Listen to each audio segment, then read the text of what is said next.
Jadi Bapak Ibu, saat kita berdiri lama, walaupun baca satu ayat diulangi berkali-kali, walaupun baca surah pendek tapi diulangi berkali-kali, tidak menjadi masalah.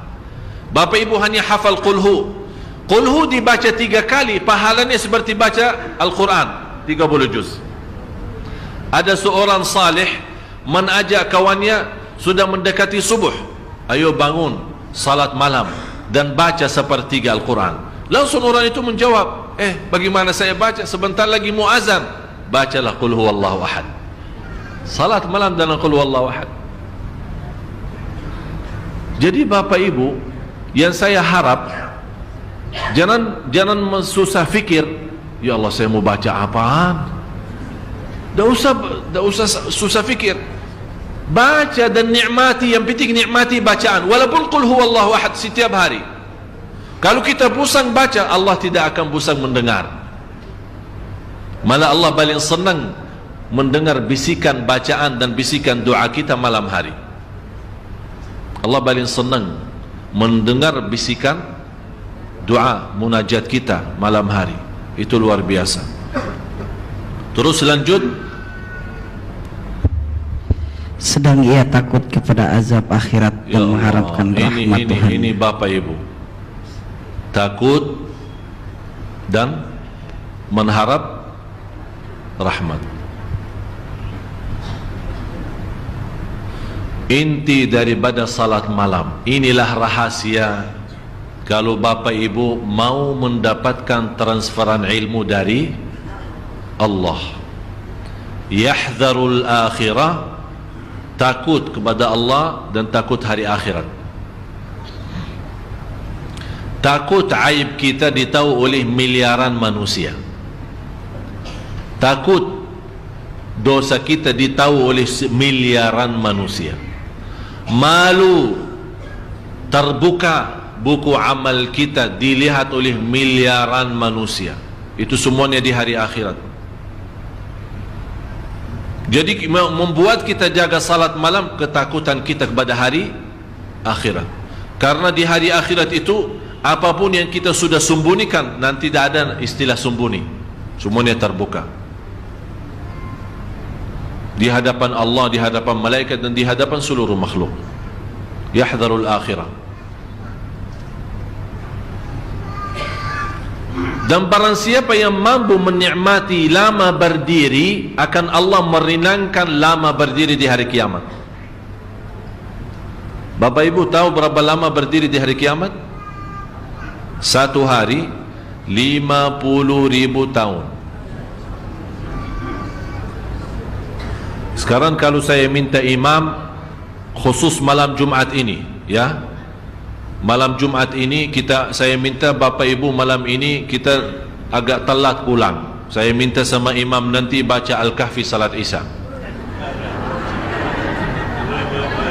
110 ayat. Dah tahu bagaimana kalau kita takut salah, malah dah ada makmum, sudah pulang duluan. Alasannya apa? Oh, anak nanti bis ketinggalan, nanti taksi tidak ada, nanti kalau terlalu malam tidak aman. Itu bermacam.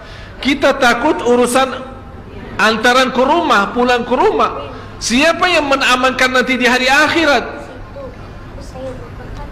Kalau takutan di dunia ini dibandingkan dengan takutan di akhirat, tidak ada, tidak bisa dibandingkan, tidak bisa, sangat jauh. Oleh kerana itu kata Allah di hadis qudsi, barang siapa yang takut kepadaku di dunia, aku amankan dia nanti di akhirat. Barang siapa yang merasa diri aman di dunia, aku akan membuat dia takut nanti di hari akhirat. Tinggal anda milih. Yang perlu kita takuti bukan urusan dunia, Allah. Ini yang membuat kita jaga salat malam. Yahdharul akhirah. Yahdharu sebenarnya Bapak Ibu, indahnya yahdharu, kata yahdharu, ya, maaf apa bahasa ya? Sedang ia takut, sedang dia takut kepada azab akhirat. Ada bahasa yang bisa terjemahkan bahasa Arab. Yahdhar. Yahdharu diterjemahkan takut, padahal lebih sensitif, ya, lebih itu Yahdharu apa ya? Hati-hati, waspadalah, waspada. Kalau boleh saya bilang lebih, waspada itu menurut saya itu lebih daripada takut.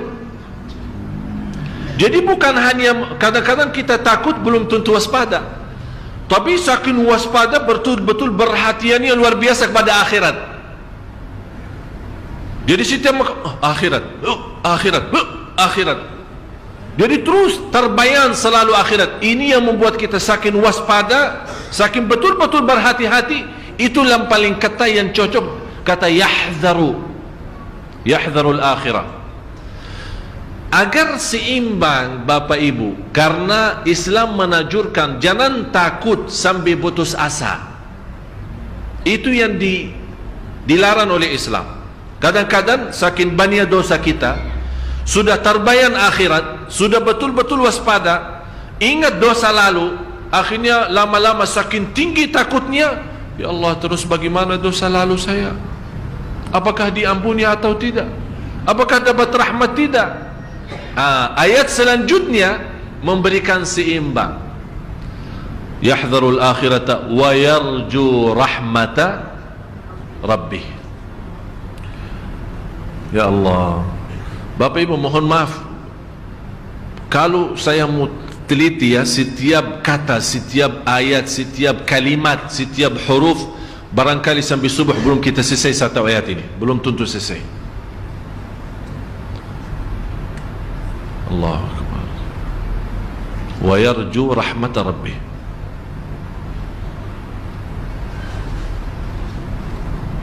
Yarju beda artinya sama raja. Yarju beda artinya sama raja. Raja sudah berharap, sudah lalu. Dia punya harapan rahmat Allah, ampuni dah, sudah lalu. Tapi yarju tidak pernah berhenti memiliki harapan kepada Allah. Tidak pernah berhenti, selalu berharap. Di situ ada takut, ada juga di sampingnya harapan. Dia takut memang dihukum atas dosa dan maksiat yang telah dilakukan, tapi di sisi lain dia merasa Allah Maha Adil dan Allah Maha Kasih Sayang.